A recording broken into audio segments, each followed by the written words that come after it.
Duke catches widowed governess in the act and can't believe what she's hiding in the nursery.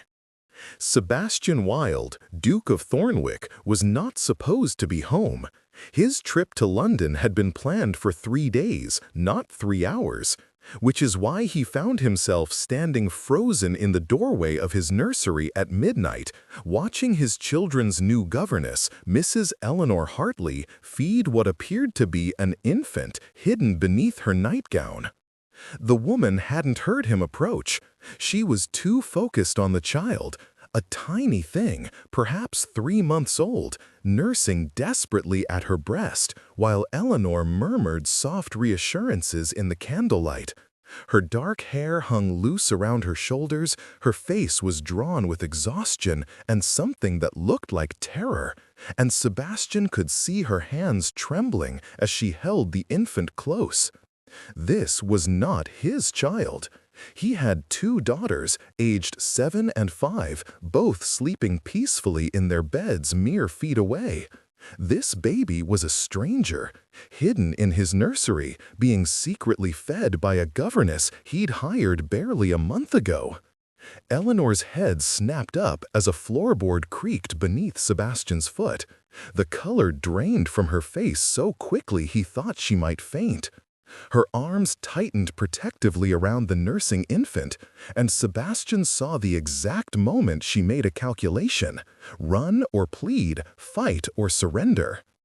"Your Grace," she whispered, her voice breaking, "I can explain. Please, please don't call the authorities. Please, she's just a baby. She hasn't done anything wrong." And Sebastian realized with sudden, terrible clarity that Eleanor Hartley wasn't just hiding an infant. She was hiding a child she believed would be taken from her the moment anyone discovered its existence. Wait, before the next confession unfolds. If this story has already stirred your heart, tell us where you're watching from.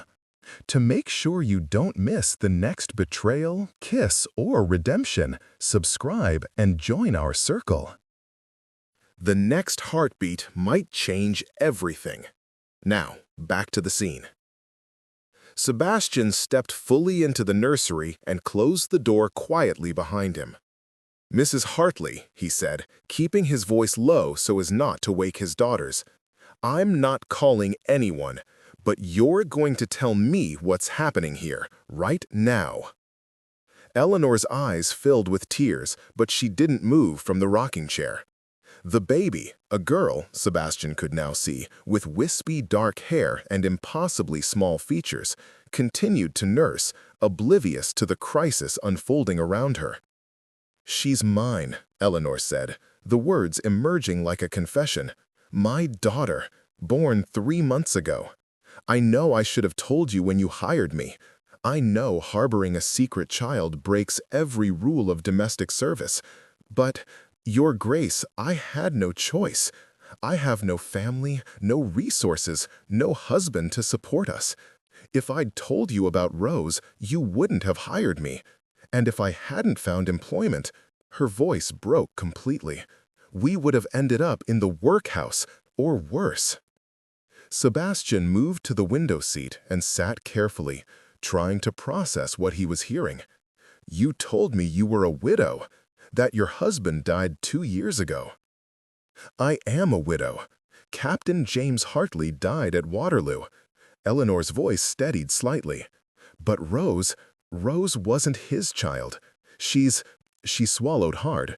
She's the result of something that happened after James died. Something I'm desperate and foolish, and she's innocent. Whatever I did, however she came to be, she doesn't deserve to suffer for it." Sebastian's mind raced through the implications. An illegitimate child born to a governess. Society would be merciless to both Eleanor and the baby. No respectable household would employ a woman with a bastard infant. The workhouse would be the best option available to them, and even that was a sentence of slow death. "Where has she been?" Sebastian asked. "This past month that you've been working here?" "Where have you been keeping her?" In my room, in a drawer, lined with blankets. Eleanor's voice was thick with shame. During the day, when I'm with your daughters, I bind my breasts and pray she doesn't cry loud enough for anyone to hear. At night, I bring her here to the nursery where I sleep, and I feed her and try to keep her quiet. I know it's terrible. I know she deserves better, but I'm doing everything I can to keep us together, to keep her fed and safe and— She looked down at the nursing infant. And I love her so much it terrifies me. Whatever my mistakes, whatever I did to bring her into this world, she's mine, and I won't let them take her from me. The fierce protectiveness in Eleanor's voice resonated with something in Sebastian's chest. He understood that devotion, felt it every time he looked at his own daughters, Lily and Charlotte. The desperate need to keep them safe, to shield them from a world that could be cruel. "Tell me about the father," Sebastian said quietly. Eleanor flinched. After James died, I was lost, grieving, barely surviving on my widow's pension. There was a man, a gentleman, or so I thought. He was kind to me when I needed kindness, and I was foolish enough to believe." She stopped, her jaw tightening. "It doesn't matter what I believed.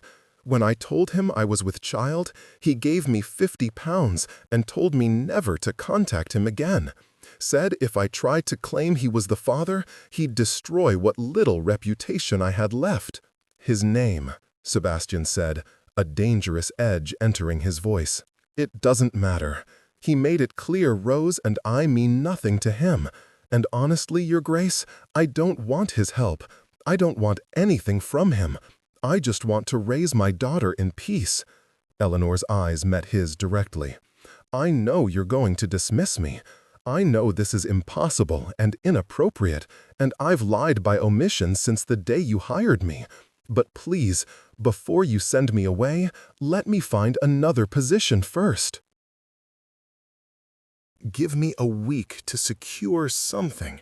Anything, so Rose doesn't have to go to the workhouse, please." Sebastian studied her for a long moment. Eleanor Hartley had seemed perfect when he'd hired her. Well-educated, excellent references from her previous employer, a family that had emigrated to America, gentle but firm with his daughters. Lily and Charlotte adored her already. She taught them not just reading and arithmetic, but music and watercolors and all the accomplishments young ladies needed. And she'd been secretly keeping an infant hidden in her room, living in constant terror of discovery. "I'm not going to dismiss you," Sebastian said. Eleanor's eyes widened. "Your Grace?" "I'm not going to dismiss you," Sebastian repeated. "But this arrangement, hiding Rose in a drawer, binding your breasts during the day, living in fear, it's not sustainable, and it's not fair to either of you. So we're going to find a better solution." "There is no better solution," Eleanor said, despair clear in her voice. "No respectable household employs governesses with illegitimate children. I'm lucky I made it this long without being discovered."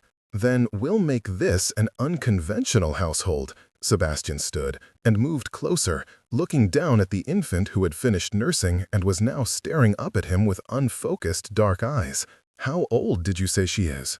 3 months, born in January. "And she's healthy?" "As healthy as I can keep her. But, Your Grace, I don't understand what you're suggesting." "I'm suggesting that Rose stays. Openly. We tell the household staff that she's—" Sebastian paused, thinking quickly.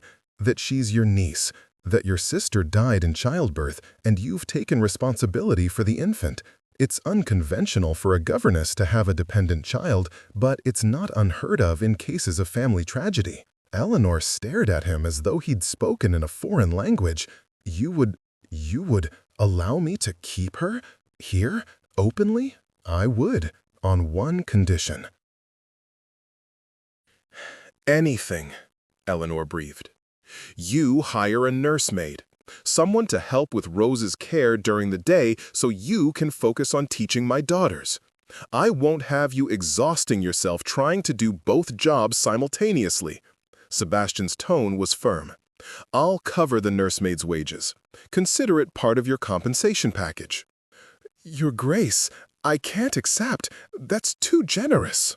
"Mrs. Hartley, you've been nursing an infant while teaching two energetic young girls, sleeping perhaps 3 hours a night, and living in constant terror of discovery. You're going to make yourself ill if this continues." Sebastian's voice softened. "Accept the help, for Rose's sake, if not your own." Eleanor looked down at her daughter, tears streaming freely now. "I don't understand why you're doing this. Most employers would throw me out immediately, would call me a whore and a liar and—" "Most employers didn't lose their wife 3 years ago and understand what it's like to raise children alone," Sebastian interrupted quietly. "Most employers don't know how absolutely terrifying it is to be solely responsible for small lives that depend on you. And most employers, frankly, are more concerned with reputation than with human decency." "Your wife died." Eleanor's voice was soft. "I'm sorry. I didn't know." 3 years ago. Fever took her just weeks after Charlotte was born. So I understand, Mrs. Hartley, what it's like to be alone with children who need you. And I'm not going to be the reason another child suffers unnecessarily." Sebastian moved toward the door. "We'll tell the household tomorrow. Tonight, get some sleep. Both of you look exhausted." "Your Grace," Eleanor called as he reached for the door handle. When he turned back, she said, "Thank you for this kindness, for seeing Rose as a child who deserves protection rather than as evidence of my shame. Thank you." Sebastian nodded. "She's innocent, Mrs. Hartley. Whatever circumstances led to her birth, she's an innocent child who deserves love and care. I won't punish her for existing."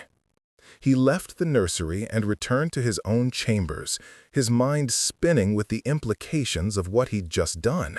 He'd essentially agreed to harbor an illegitimate child in his household, to fabricate a story about a non-existent dead sister, to employ a governess whom society would condemn if they knew the truth. His mother, the Dowager Duchess, would be horrified. His brother would lecture him about propriety and scandal. But looking at Eleanor's face, the desperate relief, the fierce love for her daughter, Sebastian knew he'd made the right choice. Some things were more important than propriety. The household took the news of Rose's existence with varying degrees of surprise, but Sebastian's firm support ensured no one questioned the story too deeply. A nursemaid named Betty was hired, a cheerful woman in her 30s who had raised 6 children of her own and took to Rose immediately. "Poor little mite," Betty cooed, holding Rose with practiced ease. "Lost her mama so young. But we'll take good care of you, won't we? Yes, we will." Eleanor watched Betty with obvious relief, finally allowing herself to believe that this arrangement might actually work. Over the next few weeks, Rose was integrated into the nursery routine. She slept in a proper cradle rather than a drawer, had adequate clothing and supplies, and received the kind of care an infant needed. And Eleanor, no longer exhausted from doing 2 impossible jobs simultaneously, flourished. Sebastian found excuses to visit the nursery more often than strictly necessary. His daughters loved having a baby around, treating Rose like a living doll they could help care for. And Eleanor, freed from constant terror and exhaustion, revealed herself to be not just competent, but remarkable. She was educated beyond what most governesses achieved, with knowledge of Latin and Greek in addition to the standard French and Italian. She could paint beautifully, play the pianoforte with real skill, and had a gift for making even dry subjects engaging for young minds. "Tell us about ancient Rome, Mrs. Hartley," Lily would beg, and Eleanor would launch into stories about emperors and gladiators that had both girls utterly captivated. She was also, Sebastian was beginning to realize, quite beautiful when she wasn't gripped by terror or exhausted to the point of collapse. Her dark hair caught the light like silk.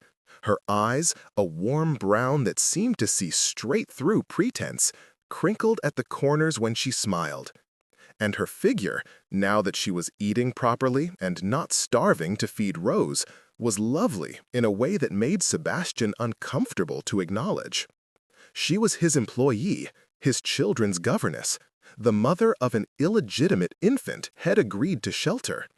He had no business noticing the curve of her neck or the grace of her hands or the way her voice gentled when she sang lullabies to Rose. But he noticed anyway.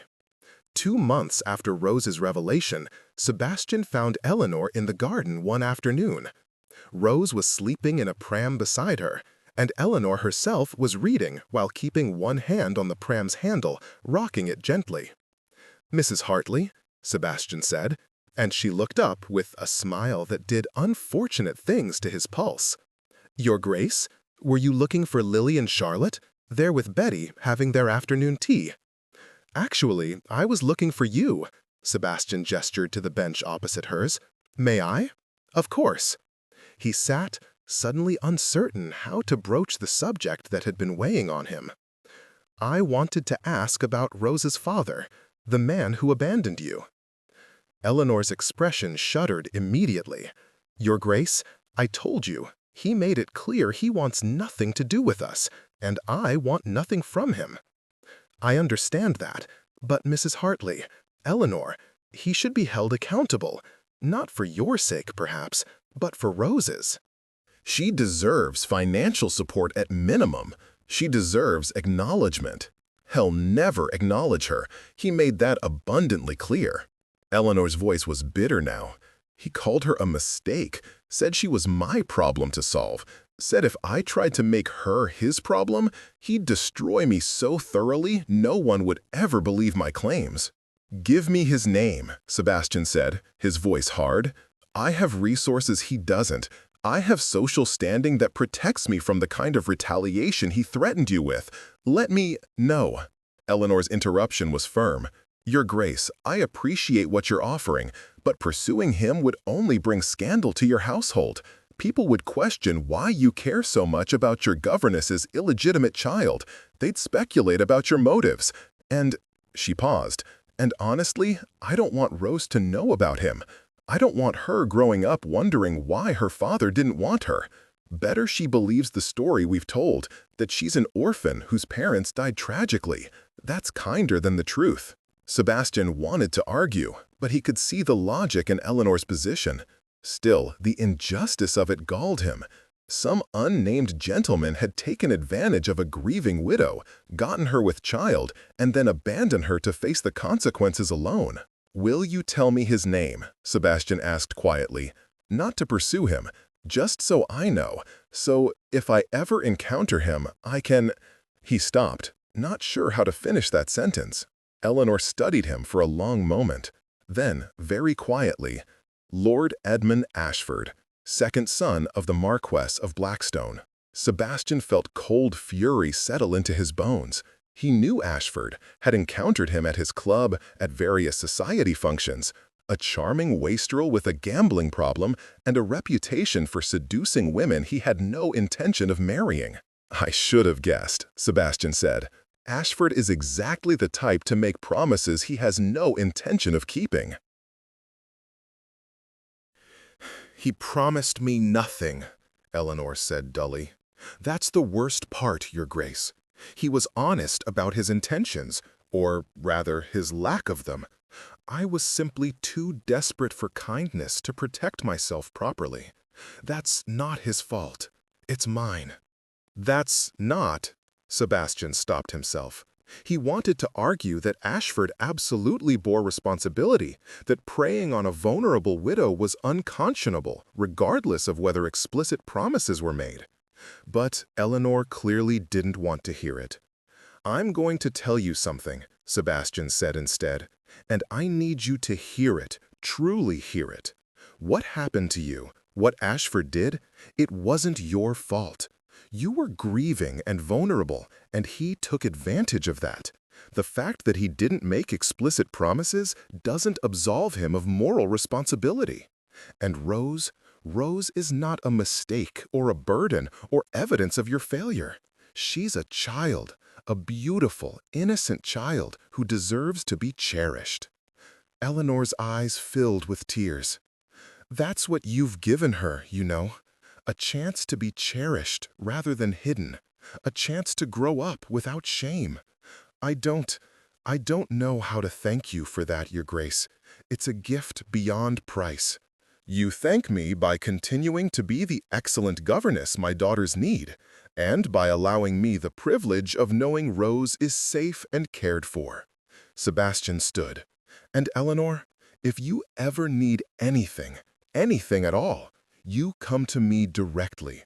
Understood? Understood, Eleanor said softly. Though I hope you know how dangerous that kind of offer is, Your Grace. I could easily become dependent on your generosity. Would that be so terrible? The question emerged before Sebastian could think better of it. Eleanor looked up at him with eyes that held too much knowledge, too much wary hope. It would be dangerous, for both of us. She was right, of course. The connection developing between them, the way Sebastian found himself thinking about her at odd hours, the way Eleanor's face lit up when he entered a room, was dangerous indeed. But Sebastian found he didn't care nearly as much as he should. 4 months after Rose's revelation, the Dowager Duchess paid an unexpected visit to Thornwick Manor. Sebastian, his mother announced upon arrival, we need to discuss your household arrangements. Sebastian, who had been dreading this conversation since the moment he'd sheltered Eleanor and Rose, gestured his mother into his study. Mother, what brings you here? Reports that you've allowed your governess to bring her illegitimate child into your home, the Dowager said bluntly. Sebastian, please tell me the rumors are exaggerated. They're not rumors. Rose is indeed Eleanor's, Mrs. Hartley's, child. Well, her niece, officially. The story is that Eleanor's sister died in childbirth, and she's taken responsibility for the infant. And the truth? Sebastian hesitated. His mother was many things, imperious, class-conscious, deeply invested in propriety. But she wasn't cruel, and she'd always had a soft spot for children. The truth is that Rose is Eleanor's daughter, born out of wedlock after Eleanor's husband died at Waterloo. The father refused to acknowledge or support the child. Eleanor was facing destitution and the workhouse when I hired her. She kept Rose hidden until I discovered them by accident. And you decided to shelter an illegitimate child rather than dismiss the governess who lied to you. It wasn't a question. I decided to protect an innocent infant and the woman who's been an excellent governess to my daughters. Yes. The Dowager was silent for a long moment. Then she said, You're developing feelings for her, for Mrs. Hartley. Sebastian felt heat creep up his neck. Mother, don't bother denying it. I can see it in the way you speak about her, in the defensive tone you take when discussing her situation. Sebastian, you cannot be considering. You wouldn't actually. Wouldn't actually what? Care about someone who's shown remarkable courage and devotion? Appreciate a woman who's more educated and interesting than half the empty-headed debutantes society keeps throwing at me? A governess, Sebastian, an unwed mother. The scandal would be extraordinary. I'm aware of what society would say, Sebastian said, his voice hard. But I stopped caring about society's opinions when they condemned Caroline for dying and leaving me with 2 daughters to raise alone. When they gossiped about whether I could manage without a wife, whether my household was appropriate, whether my children would suffer from lacking a mother's influence. I learned then that society's judgment is worthless, Mother.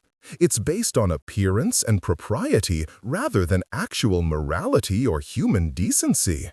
So you're admitting it? You have feelings for your governess? Sebastian met his mother's eyes. I'm admitting I respect her. I admire her strength. I appreciate what she does for my daughters. Whether that constitutes feelings in the way you mean, I don't know. I haven't allowed myself to examine it too closely. Because you know it's impossible. Because I know it's complicated. Sebastian moved to the window. But Mother, here's what I do know. Eleanor makes my daughters happy. She's given them structure and education and affection. She's patient and kind and treats them like they matter. And Rose, that baby deserves the chance to grow up safe and loved. I'm not going to throw either of them out simply because society might disapprove. The dowager was quiet for a long time. Then she said, I want to meet her and the child. Mother, if you're going to be stubborn about this, Sebastian, then I need to assess the situation myself. Introduce me to Mrs. Hartley and her daughter. It was not a request. Sebastian found Eleanor in the nursery, naturally, supervising Lily's piano practice while Charlotte played with Rose on a blanket. All three children looked happy and engaged, and Eleanor's face held the peaceful contentment of someone in her proper place. Mrs. Hartley, Sebastian said from the doorway, might I borrow you for a moment? My mother would like to meet you. Eleanor's face went pale. The Dowager Duchess is here? She is, and she knows about Rose. I told her the truth. At Eleanor's expression of panic, Sebastian added, It's all right. She won't hurt you. But she does want to meet you both. Eleanor carefully extracted herself from the nursery, picking up Rose as she went. The baby was 6 months old now, plump and healthy, with her mother's dark hair and eyes that Sebastian still couldn't identify the color of definitively, sometimes brown, sometimes hazel, sometimes nearly gold in the right light. In the drawing room, the Dowager Duchess sat with the bearing of someone who'd spent 60 years being one of the most powerful women in England. She studied Eleanor and Rose with an intensity that would have made most people uncomfortable. Your Grace, Eleanor said, curtsying as well as she could while holding Rose. It's an honor to meet you. Mrs. Hartley, let me see the child. Eleanor hesitated, then held Rose forward slightly. The Dowager leaned in, examining Rose with the thoroughness of someone assessing precious cargo. She's healthy, the Dowager pronounced, well-fed, content. You've been caring for her properly. I've been trying, Your Grace. And my granddaughters, how are they progressing in their studies? Lily is exceptionally talented at music and mathematics. Charlotte has a gift for languages. She's already reading simple French texts. They're both delightful students, curious and engaged. Eleanor's voice steadied as she spoke about her work. Your Grace, if you have concerns about my qualifications or my care of the Duke's children, I have concerns about your situation, the Dowager interrupted, about the impossibility of your position and what it might mean for my son and granddaughters if scandal attaches itself to this household. Mother, Sebastian said warningly. However, the Dowager continued, I can see that you genuinely care for the children in your charge, and this infant, she gestured to Rose, she's clearly been well tended. So I'm prepared to support this arrangement, with one condition. What condition? Eleanor asked warily. That you agree to better your position. Currently, you're a governess, subject to dismissal, dependent on my son's continued goodwill, with no security beyond the moment. That's untenable if you're going to raise a child. So I'm prepared to settle a small property on you. Not much, a cottage perhaps, with enough income to support you and Rose independently, should the need arise. Eleanor stared at her. Your Grace, I couldn't possibly. You can and you will, the Dowager said firmly. Consider it payment for services rendered to my granddaughters.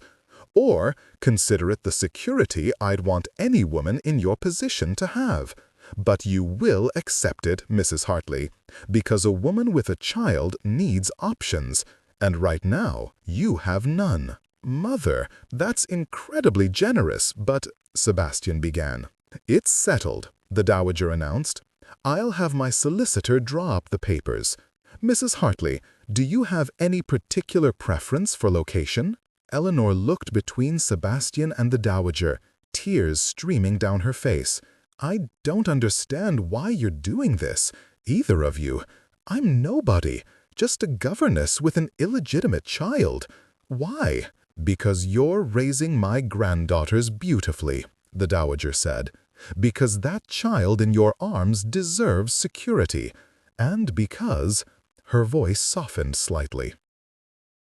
"Because I once knew a young woman, many years ago, who found herself in similar circumstances. She had no resources, no support, no options. She died in the workhouse with her infant, and I've regretted my failure to help her ever since. I won't make that mistake again."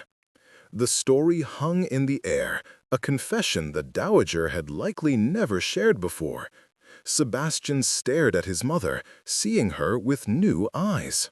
"Thank you, Your Grace," Eleanor whispered, "for the kindness, for the security, for seeing Rose and me as worthy of help rather than as a scandal to be eliminated." "You're welcome, child." The Dowager stood. "Now, I'd like to spend some time with my granddaughters. Sebastian, show Mrs. Hartley back to the nursery. And Mrs. Hartley, well, we'll discuss the property settlement details next week." After Eleanor had returned to the nursery with Rose, Sebastian remained with his mother. "Who was she?" he asked quietly. "The young woman you mentioned." "My lady's maid, when I was newly married." The Dowager's voice was distant. "She was seduced by one of your father's friends. When she became pregnant, he denied everything. She came to me for help, but I was young myself, concerned about propriety and scandal. I gave her a reference and sent her away. She died 6 months later. I've carried that guilt for 40 years. Mother, don't absolve me, Sebastian. I made a choice based on fear of scandal rather than human decency. It's a choice I've regretted every day since." She looked at him directly. "Don't make the same mistake with Mrs. Hartley. If you care for her, and I can see that you do, don't let fear of society's judgment prevent you from acting on it. Society would crucify us both if I pursued her romantically. You know that. Society crucifies everyone for something," the Dowager said dryly. "The question is whether you're willing to endure their criticism for the sake of potential happiness. Only you can answer that, Sebastian." "But I'll tell you this. I'd rather attend a scandalous wedding than watch my son live the rest of his life alone out of excessive caution."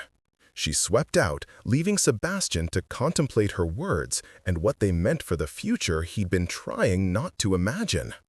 The property settlement took 3 weeks to arrange. The cottage was in Suffolk, close enough to Thornwick that Eleanor could visit easily if she ever needed it, but far enough to be independent. It came with a small annual income and was held in trust for Rose, with Eleanor having use of it for life. "It's too much," Eleanor protested when Sebastian showed her the documents.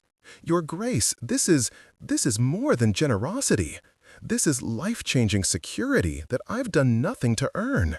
"You've earned it by being exactly who you are," Sebastian said, "by loving Rose fiercely despite society's condemnation, by teaching my daughters with patience and skill, by surviving when lesser people would have crumbled. You've earned it, Eleanor. Accept it." She signed the documents with shaking hands, tears flowing freely. "I'll never be able to repay this kindness. You and the Dowager, you've given Rose and me a future I thought was impossible. You don't need to repay it. You simply need to keep being the remarkable woman I've come to—" Sebastian stopped himself before he could complete the dangerous thought.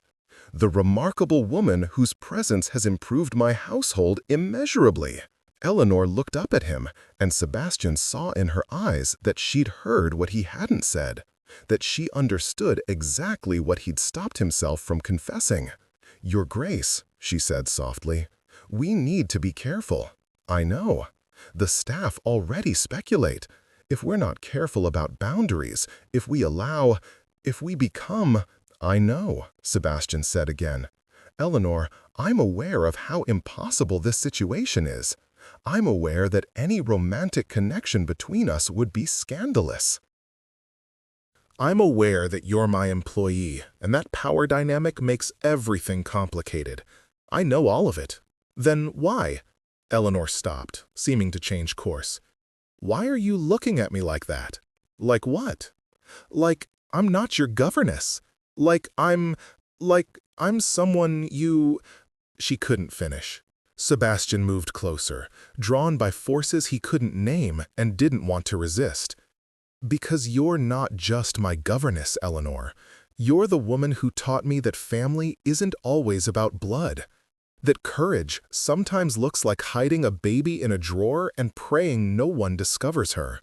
That love, real, unconditional love, is worth any risk." "Your Grace, Sebastian, we can't." "I know we can't," Sebastian said, even as he took another step closer. "I know every reason why this is impossible. But Eleanor, tell me honestly, do you feel what I feel?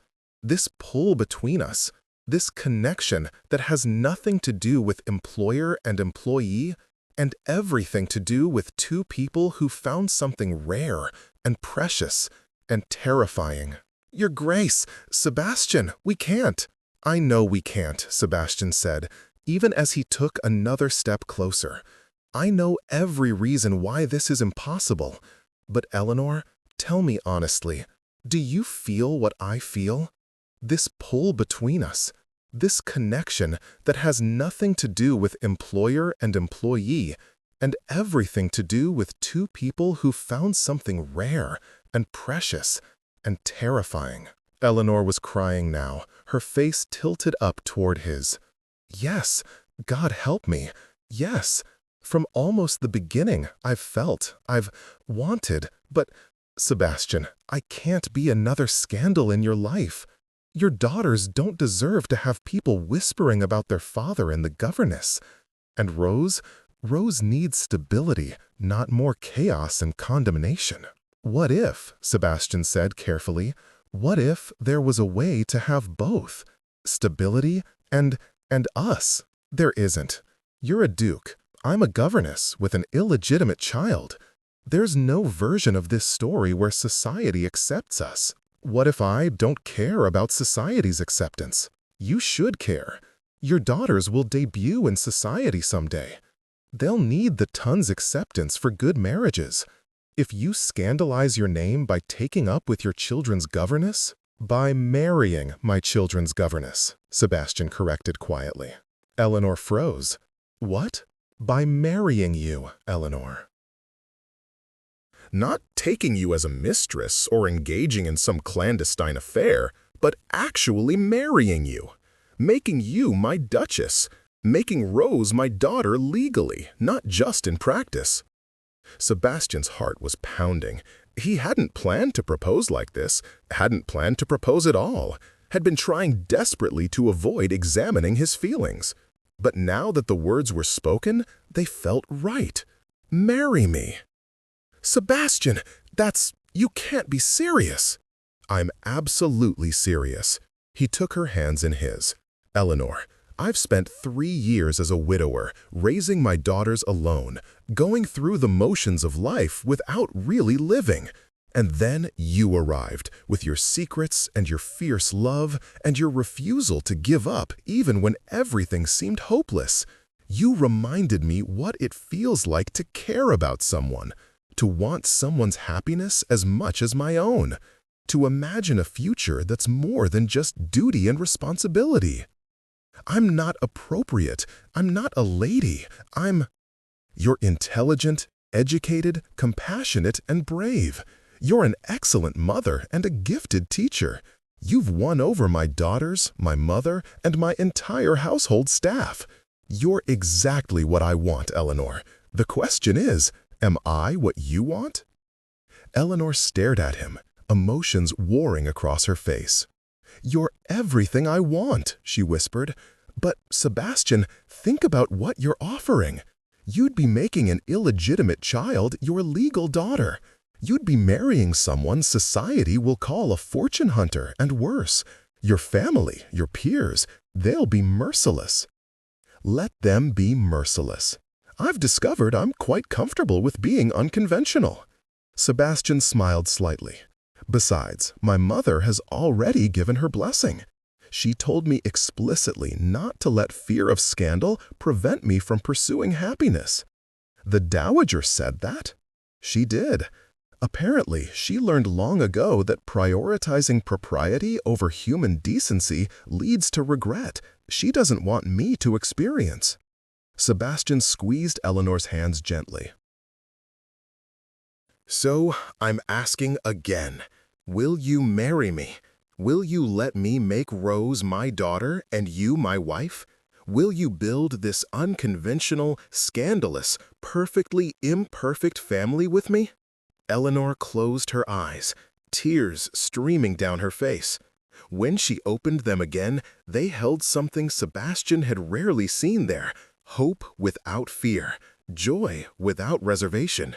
"Yes," she whispered, "yes, I'll marry you. I'll be your Duchess, and Rose will be your daughter, and we'll face whatever scandal comes, together. Yes."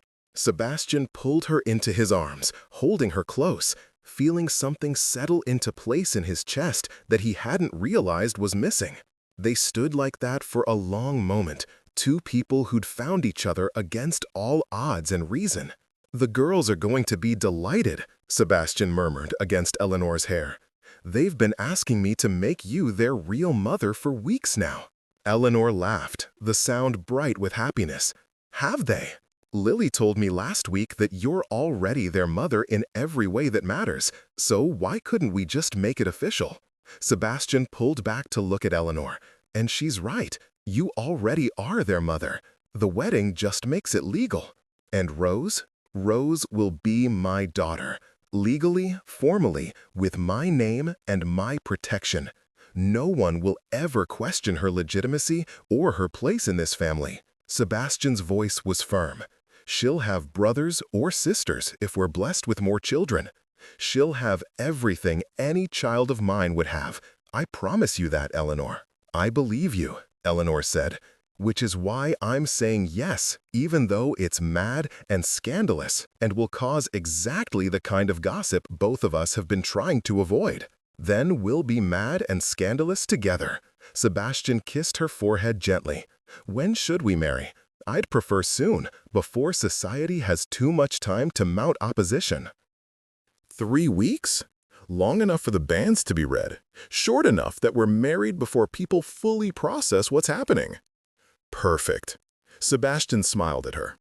"Go tell Rose she's about to become Lady Rosamond Wilde, daughter of the Duke of Thornwick." Eleanor's eyes widened. "You'd give her a courtesy title?" "She's going to be my daughter. Of course she'll have a courtesy title." Sebastian said it as though it were obvious. "She'll be Lady Rosamond. Lily will remain Lady Lillian. Charlotte will remain Lady Charlotte. 3 sisters with equal standing." "You're going to make me cry again," Eleanor said, but she was smiling through her tears. "Good. Cry all you want. We have 3 weeks to plan a wedding and prepare to scandalize all of England." Sebastian took her hand and pressed a kiss to her knuckles. "I can't wait." The wedding took place exactly 3 weeks later at Thornwick Manor's chapel. It was small, immediate family and trusted household staff only. But what it lacked in grandeur, it made up in genuine joy. Lily and Charlotte served as flower girls, each holding one of Rose's tiny hands as they walked down the aisle. The baby, now 7 months old and starting to show a distinct personality, gurgled happily at all the attention. The Dowager Duchess attended, as did Sebastian's brother Marcus and his wife. Both had been initially horrified by the match, but had been won over by Eleanor's grace under pressure and the obvious devotion between her and Sebastian. "You're sure about this?" Marcus had asked Sebastian the night before the wedding. It's not too late to reconsider. I've never been more certain of anything, Sebastian had replied. Eleanor is exactly who I want to spend my life with.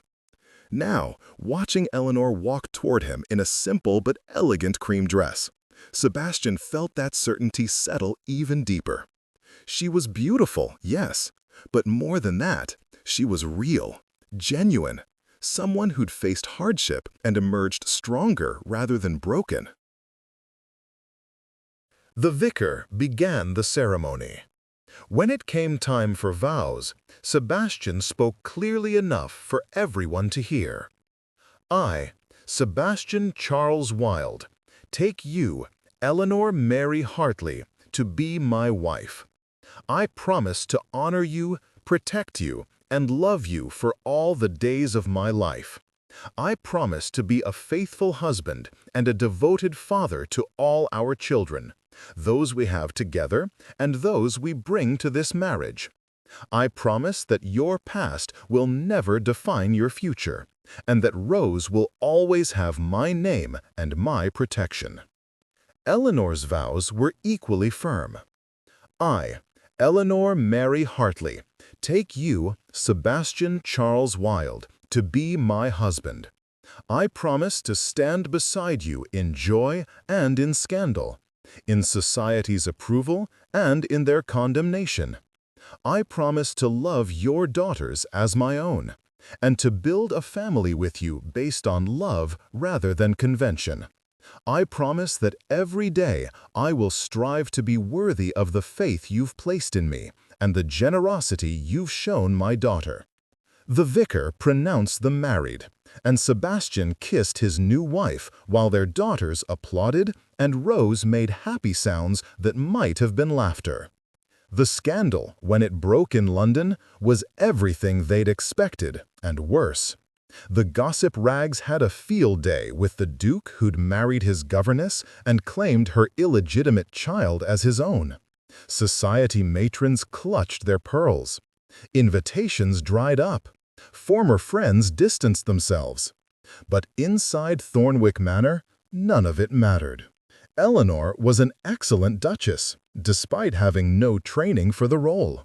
She managed the household with grace, corresponded with tenants and staff with genuine warmth, and slowly began to win over even the most skeptical members of local society through sheer competence and kindness. Rose thrived as Lady Rosamond Wilde, growing into a happy, healthy toddler who called Sebastian Papa with the same ease as Lily and Charlotte did. She had his name, his protection, and a family that loved her unconditionally. Lily and Charlotte were delighted to have their beloved Mrs. Hartley officially recognized as their mother. The transition from governess to duchess barely registered to them. Eleanor had already been their mother in every way that mattered. And Sebastian? Sebastian found that the scandal was a small price to pay for waking up each morning next to a woman he genuinely loved, for going to sleep each night knowing his family was complete and happy. 6 months after the wedding, Eleanor informed him she was pregnant. "Are you happy?" she asked nervously. "I know we haven't been married long, and with Rose still so small." "I'm delighted," Sebastian said, pulling her into his arms. "Another child to love, another blessing. How could I be anything but happy?" "Society will say I trapped you, that I got pregnant to secure my position." "Society can say whatever they like. They've been saying terrible things about us for months. We've survived." Sebastian kissed her forehead. "Besides, I think we've established that society's opinion isn't worth much. What matters is us, our family, the life we're building." "I love you," Eleanor said, the words still sounding surprised, as though she couldn't quite believe she was allowed to say them. "I love you so much, Sebastian. Thank you for seeing past the scandal to who I really was. Thank you for giving Rose and me a chance at happiness." "Thank you for being brave enough to hide a baby in a drawer rather than give up on her," Sebastian replied. Thank you for loving my daughters as your own. Thank you for showing me that family is built on choice and love, not just blood and obligation." He placed a hand on her still flat stomach. "Thank you for this child we're going to have together. Thank you for everything, Eleanor." They stood together in the nursery, the room where Sebastian had discovered Eleanor's secret, where everything had changed, and watched Rose sleep peacefully in her cradle while Lily and Charlotte played quietly nearby. This was family. Not what society prescribed, not what convention dictated, but what they'd built together from impossible circumstances and brave choices. And it was perfect. Epilogue. 3 years after the wedding, the Duke and Duchess of Thornwick hosted a garden party at Thornwick Manor. It was their first large social event since the scandal of their marriage, and Eleanor had been nervous about whether anyone would actually attend. To her surprise, the lawn was full of guests, some genuinely friendly, some curious, all willing to at least pretend civility now that enough time had passed. The Dowager Duchess presided over the event like a queen, making it clear through her presence that the Duke's marriage had her full support. And gradually, society had learned that continuing to ostracize the Thornwicks meant missing out on the Dowager's favor, something few were willing to risk. "They're all staring at Rose," Eleanor murmured to Sebastian as they watched their 3-year-old daughter, no longer an infant but a bright, curious toddler, play with her sisters on the lawn. "Let them stare," Sebastian said. "They're probably trying to figure out which scandalous gentleman fathered her, not realizing I'm her father now in every way that matters." Eleanor smiled. "She asked me yesterday why some people call her Your Grace's bastard when they think she can't hear." Sebastian's jaw tightened. "Who said that?" "It doesn't matter. I told her that some people are unkind and use words to hurt others because they're unhappy with their own lives, and that she should feel sorry for them rather than hurt by them. That's actually quite wise. I learned from experience," Eleanor said dryly. Being an unwed mother teaches you quickly that people's cruelty often says more about them than about you. They watched as their son, baby William, now 18 months old, toddled over to join his sisters. He was followed by their newest addition, a 6-month-old daughter named Caroline after Sebastian's first wife. 5 children, Sebastian marveled. Who would have thought? You didn't want a large family? I didn't want any family at all when Caroline died. I thought I'd lost my chance at happiness, that I'd spend the rest of my life going through the motions. Sebastian took Eleanor's hand. And then a desperate governess hid a baby in my nursery, and somehow that led to all this, to a wife I love, to children who are happy and thriving, to a life that's messy and complicated and absolutely perfect. Messy and complicated are charitable descriptions, Eleanor said. We're still partially ostracized by society. Half the ton thinks I'm a fortune hunter, and Rose is living proof of my moral failings. And yet, here they all are, at our garden party, eating our food and drinking our wine and pretending they never said a word against us. Sebastian gestured at the assembled guests. We won, Eleanor, not by conforming to their expectations, but by simply living our lives and letting time prove that we're exactly as happy as we claimed we'd be.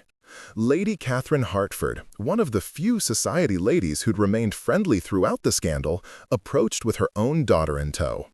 Your Grace, Sebastian, what a lovely party, Catherine said warmly. And your children are absolutely delightful. Rose was just telling my Emma about the Latin declensions she's been learning. Latin at 3 years old. She's precocious, Eleanor said with a proud smile. Takes after her sisters. Lily and Charlotte have been teaching her. Well, she's charming, and so obviously loved and well cared for. Catherine lowered her voice. I'm glad you didn't let the gossips win, Eleanor. You've built something beautiful here. After Catherine moved on, Eleanor turned to Sebastian. Do you ever regret it? The scandal? The social consequences? Never, Sebastian said without hesitation. "Eleanor, look at our children. Look at what we've built. Why would I regret any of it? Because we could have had an easier path if I'd been a lady, if Rose hadn't existed, if you'd been different, you wouldn't be you," Sebastian interrupted. "And I don't want anyone but you, Eleanor. I want the woman who loved her daughter so fiercely she hid her in a drawer rather than give her up. I want the woman who looked at my motherless daughters and loved them as her own without hesitation. I want the brave, complicated, imperfect woman who makes every day an adventure. I want you." Eleanor's eyes filled with tears. "I love you. Even after 3 years, it still feels impossible that this is my life, that I'm your wife, that Rose is safe and loved, that we have this family and this happiness." "Believe it," Sebastian said, pulling her close despite the watching crowd. "This is real. This is ours, and I'm never letting it go." Rose came running over, her dark curls bouncing, her face alight with joy. "Papa, Mama, come play with us. Lily says she'll teach us all a new game." Sebastian scooped her up, settling her on his hip. "A new game? That sounds important. We'd better investigate." They walked across the lawn together. Duke and Duchess and the child who'd been born a scandal but had become simply their daughter.